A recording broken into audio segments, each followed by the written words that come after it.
In this lecture, we are going to learn about some interesting problems on looping. First of all, we are going to start with infinite loop. Then we are going to write the same kind of a loop in multiple ways. And then we are going to look at problem number 1, that is to find the sum of even numbers. And then the next problem is to check if a given number is prime. And then finally, we are going to write a menu-driven program using a loop. So let's get started. Now, what is an infinite loop? Infinite loop is a loop that never stops. That means it keeps on running. There is no condition to stop that loop. Alright. So we are going to see some of the examples of infinite loop. First, let's look at this while loop. Okay. Now in this loop, look at the condition. In the condition, I have given this number 1. Right. So this is an integer number. Now this is a non-zero number. Right. 1 is nothing but a non-zero number. Now you should be aware that non-zero number represents true value in C programming. So whenever I write 1, that means it is true. That means the condition is true. So if the condition is true, the body will be executed. So hello will be displayed. Right? There is no updation statement available in this body. So I'll go back and check the condition. 1 is again a non-zero value. It's true. So again hello is displayed. Right? So in this way, hello would be displayed for many times, that is for infinite number of times. So this is an infinite loop. Okay, so even if I write some other number, let's say if I write -2 here, this still is an infinite loop because -2 is a non-zero number, it's a true value, so this will go into the infinite loop. Okay, but if I write 0 here, that means what happens? If I write 0 here, the condition is false. 0 means false, right? So condition is false, so immediately the loop exits. So if it is 0, the condition is false and loop exits, and then in that case hello is not displayed even for once. Okay, now let's look at next example. Now in this for loop, look at this. I have not given any initialization, I have not put any condition, and there is no updation statement. It's empty, it is allowed. Just the thing is that you have to always ensure that you have semicolons put in the parenthesis of the for. Okay, now in this case there is no condition to be evaluated, so every time the condition is assumed to be true. Okay, so in this case there is no condition, so it's assumed to be true. So every time it's going to print hello. Okay, there's no condition, there's no updation, so every time the condition is true, so it will be printing hello for infinite times. So this is again a infinite loop. Okay, now let's look at this example. In this example, I is initially 2. Okay, then the condition is 2 is greater than 1. Is it true or false? 2 is greater than 1 is true. So it will come inside and display hello in the screen. Go and update I. So I becomes 3, right? So now it will check the condition. 3 is greater than 1 is true, right? So again it will be hello. The next time I becomes 4. 4 greater than 1 is true. So again it will print hello because I am increasing the value of I. So next time I becomes 5. Again it's true. So I keeps on increasing. So it will go to the infinite loop. So these are some of the examples of infinite loop. Now let's see how we can create a same kind of a loop in multiple ways. Let us take this example of displaying the message hello in the screen for 5 times. So here I have to count for 5 times. So if I start from 1, if I start my counting from 1, I have to go up to 5. So 1, 2, 3, 4, 5, and then in this case I have counted up to 5 times. Okay, so this is one of the example. So next example is, if I start counting from 0, can I count it up to 5 times? 0, 1, 2 times, 2, 3 times, 3, 4 times, and 4. So it is up to 5 times. So if I start counting from 0 and go up to 4, I have counted for 5 times. These two counters they are counting up. I can do countdown as well. Now let's look at an example of countdown. If I start from 5 and stop at 1, I have to decrement the count by 1 every time. Okay, so from 5 it becomes 4, from 4 it becomes 3, from 3 it becomes 2, and from 2 it becomes 1. Okay, so I'm counting down, but finally I have counted up to 5 times. Similarly, let's look at this example. From 10, if I go to 9, from 9 to 8, 8 to 7, 7 to 6, I have counted for 5 times. Now let's try to put this countdown statement in a loop here. Okay, so first of all, initially what is the value of I? Initially I is 10. So initially I is equals to 10, right? Now I will go up to where? I will go up to 6, right? So I must be greater than equals to 6. This is the condition, right? I must be greater than equals to 6. And then each time I is decremented by 1. From 9 minus 1 is 8, 8 minus 1 is 7, 7 minus 1 is 6. So how do I write this? I can write I minus minus. So this is counting down. Okay, this is count down. From 10 I am counting up to 6. Okay, so in that case each time I will be printing the message hello. So this will actually print hello for 5 times. Now by looking at this table, you can actually change your initialization, condition and updation to make a different loop that will actually do the same thing of displaying hello for 5 times. Okay, let's try with this one. So I start counting from 0. So initially I becomes 0 and the condition is I must be less than equals to 4, right? I must be less than equals to 4. Each time I is updated by 1. So I'll write I plus plus. This is a different variation. It will also print hello for 5 times in this screen. Okay, so this is how you can write same loop in multiple ways. Now let's look at this problem of displaying even numbers up to 20. So what are the even numbers? Okay, they are not multiples of 2, right? So initially I'll start from 0, first even number, then 2, then 4, then 6, and then I keep on going up to 20. My objective here is to add all these numbers and display the sum.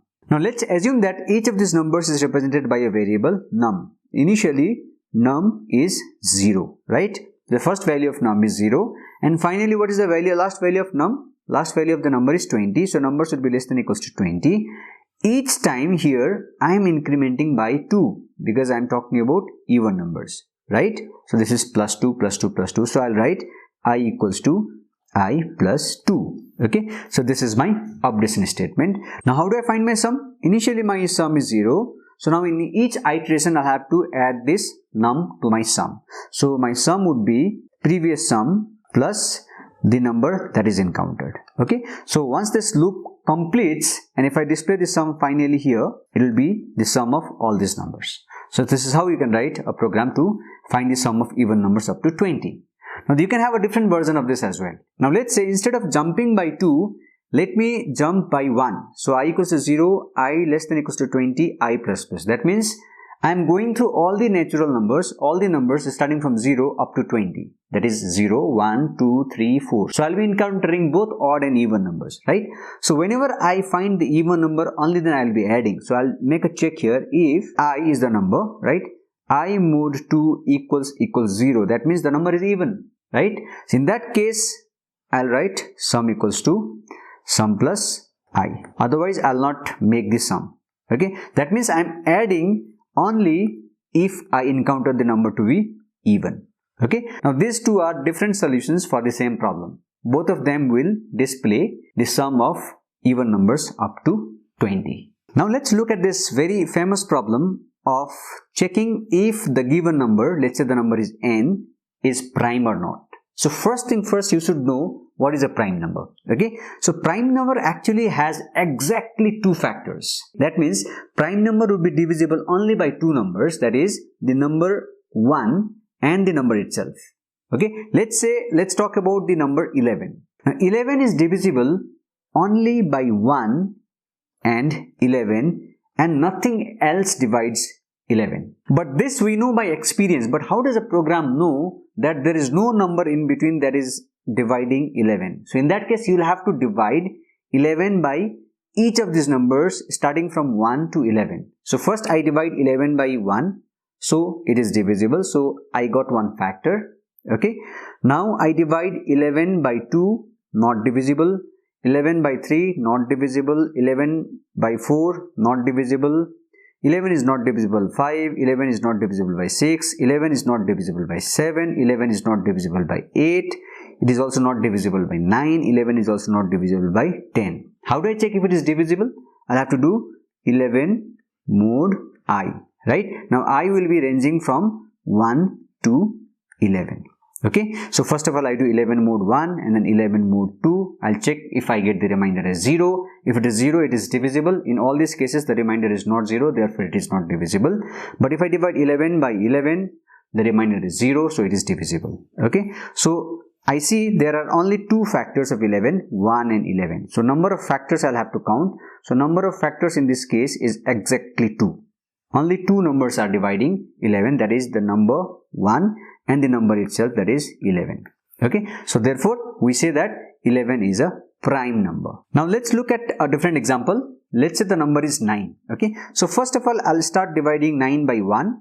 Okay, 9 is divisible by 1. This is a known fact. Okay, this is a factor. 1 is a factor. 9 is not divisible by 2, so 2 is not a factor. 9 is divisible by 3, so 3 is a factor. 9 is not divisible by 4, it's not a factor. 5 is also not a factor. 6 is also not a factor. 7 is also not a factor. 8 is also not a factor. 9 is a factor, right? So if I see number of factors in this case, this is 1, 2 and 3. There are 3 factors. Okay, these factors are number 1, number 3 and number 9. There are 3 factors. So number of factors in this case is 3. There are 3 factors. So whenever you have more than 2 factors, that means the number is not a prime number because it has factors more than 2. Okay, so this is not a prime. Okay, now let us try to devise a logic for checking if a given number n is prime. So the idea is very simple. You divide n starting from number 1 to number n and you check if it is divisible. If n is divisible by 1, if n is divisible by 2, up to if n is divisible by n. Then you will catch hold of all the factors. Whenever you find a factor, you will have to increment the factor. So this is the count of number of factors that you have encountered. Okay, so if in case your number of factors is greater than 2, that means it has a factor other than 1 and the number itself, so it is not a prime, else it is a prime number. Logic is very simple. Okay, so initially I assume that my number of factors are 0. So initially I have not encountered any factor as of now, so number of factors that I am having is 0. Let's say I have scanned the number n, for which I need to check if n is prime or not. Okay, so what I do is I'll divide n starting from 1 to n. So I'll have a variable I. Okay, that will run my loop. So initially I is 1, so I is initially 1, and then I is 2, and then I is 3, so last value of I is n. So I must be less than equals to n. Each time I am incrementing the value of I by 1, so I do I plus plus here because 1 plus 1 is 2, 2 plus 1 is 3 and so on. So this is how I run the loop. Now I need to check if number n is divisible by I because I is the number in that iteration. Okay, how do I check if n is divisible by I? It's very simple. I'll write if n mod I equals 0, that means n is divisible by I, right? Now if n is divisible by I, that means I have found a new factor of n, so I'll have to increment this factors variable by 1, so I do factors plus plus. Okay, once this loop ends, at this point the factors will have the number of factors of n. So I'll check if the number of factors of n is greater than 2, that means the number is not a prime. So I'll write printf non-prime. Else it is less than or equals to 2, that means it has exactly 2 primes. So in that case I'll print that the number n is a prime. So using this logic you could be able to find out whether the given number is prime or not. Now this is not the best algorithm or this is not the best code. You can actually improvise on this, but this generally works and it is okay for now. Okay, because you are learning loop for now, but we can improvise this code and we can write a better code to check if a given number is prime. Okay, so I hope you have understood how to check if a given number is prime or not. Now this is our last problem. This is a program to create a menu driven simple arithmetic calculator using switch case statement. Okay, so this problem we have already done in our switch case statement lecture. Okay, so if I run this, let's see what happens. So this is the menu that I am showing to the user. Okay, enter your operation: plus for addition, minus for subtraction, slash for division, star for multiplication and mode for remainder. This is the menu that I am showing to the user. Okay, now let's say user would like to perform this subtraction, so user will enter minus. Okay, enter two numbers, so first number is 7 and the second number is 2, and you see the difference is 5. Okay, and then the program stops. Now what is menu driven program is, the program should not stop right here. Okay, now the program should ask me or give me the menu one more time so that I can run this program again and again in a loop kind of a thing. Okay, so if you want to write a menu driven program, you can use a while loop or for loop or any other loop for that matter. Okay, so let's try to see how we can actually write a menu driven program. So this is the menu, and this entire code I would like to repeat. I'd like to repeat this entire code. Okay, so what I'll do here is I'll write a while loop, okay, which is always true, while 1. So this loop is always true, right? While 1, this loop is always true. Okay, so I have to close this loop here at the end. Okay, so this is end of while. Okay, this is end of switch, and the last one is end of main. Okay, so this should match. Now what I'm trying to do here is I have put this entire code inside the while loop. That means this entire code, the switch case and displaying the menu and everything will run in a loop. Let's see how it works. Compile and then run this. Let's say I would like to perform the addition, so I press plus. Numbers are 2 and 3, so sum is 5, and then the menu is displayed to me one more time. So this is the menu driven program. It is running on a loop. Okay, so now I write star for multiplication. I would like to find the product of 8 and 9. So the product is 72, which is correct, and again the menu is given to me. That means this program is now behaving like a real calculator, right? Now this is a menu driven program. Now the problem in this program is that there is no way I can exit this code. Okay, so let's say I write dot. So it asks me 2 numbers and it says that the operator is invalid. Now if I would like to exit this program by pressing the key E, let's say I would like to press key E to exit. So it is saying that operator is invalid. Okay, now how do I make sure that I exit from this loop? Because this loop is infinitely true, right? Every time 1 is true, so this loop will run for infinite number of times. Okay, now what I do here is I'll give a message here. Okay, that the message is I'll write printf enter E to exit from the program. So user will enter E if you'd like to exit from the program. So that E will be stored in the operator OP. So I'll make a check here. If my OP is equals to capital E, that means user would like to exit. Okay, this means user wants to exit. So if I want to exit from a loop, I write break, right? Break will help me to exit from the loop.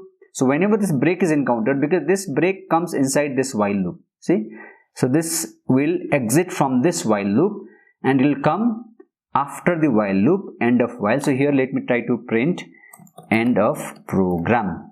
Okay, and then this message end of program will be displayed. Okay, so let's try to run this code. Okay, compile.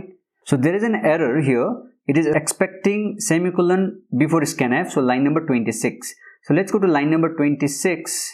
Here I have actually not given semicolon, so I need to give a semicolon here. Okay, and compile it one more time. No error now. Now run this code. Okay, enter your operator plus for addition 2 3. So if I want to exit, enter E to exit from the program. So I'll have to press capital E. So it is saying end of program and the program stops now. Okay, so this is a menu driven program that we have written down using a while loop. Okay, even you can do this using a for loop also, no problem. Okay, so what I've done here is to revise. First of all, I run a while loop which is always true. That means it will go, it is an infinite loop. And inside this while loop, I put all my code here that I want to repeat.